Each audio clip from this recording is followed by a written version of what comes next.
I'm different than the other politicians. I doubt it'll come out. They want them to come.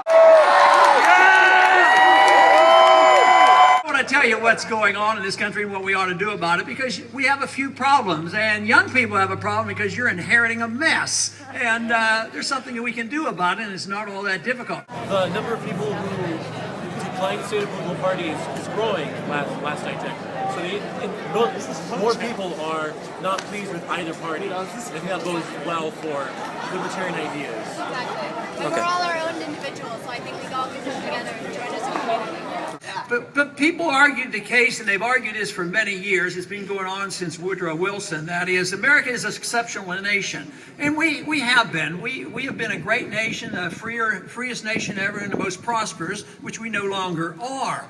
But they said that we have exceptional values, and they're so exceptional and so wonderful that we have this obligation to spread our message around the world by force.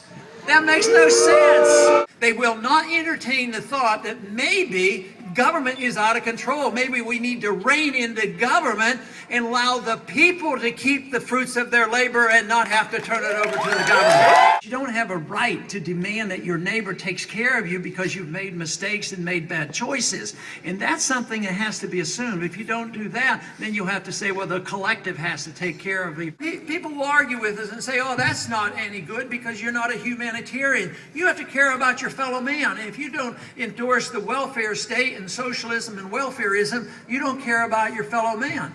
But just look at the failure. Socialism, communism, welfareism is on our doorstep failing right now, and the housing programs didn't work. So it isn't humanitarian. Maybe they have good instincts, maybe they have good ideas, and maybe they want to help people.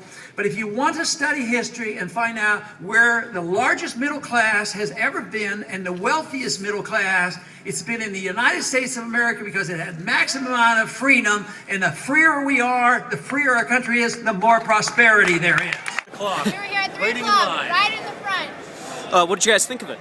Oh, it was awesome. Unbelievable. Best one yet. Mind-blowing. I love when he talks about individual liberty, so about gay rights, women's rights, handing out rights, all individual liberty that brings peace here and abroad. Exactly. Okay. You know, there's an interesting issue dealing with medical marijuana.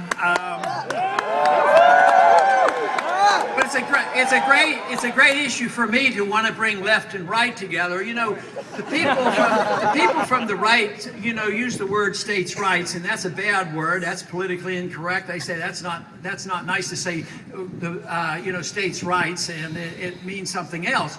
But just think about it. If you had states' rights in California, it wouldn't have the feds bugging you and coming in here and invading and telling you what you can do with your own body. We need to bring the factions back together and put the pieces back together. But we have to emphasize the fact that liberty is individual, but not by groups. I don't like hyphenated rights. We don't have rights because we belong to a group. Tragically, this came about because in our early history, some groups were punished, you know, because they belonged to a certain group. But we should never punish anybody because they belong to a group, but we should never give special benefits to anybody when they belong to a special group either. I'm Jed, and I'm originally from Livermore, but I'm going to the Conservatory of Music in San Francisco right now. And my name's Amy Aquino, and I'm originally from Houston, Texas, and I go to the conservatory as well.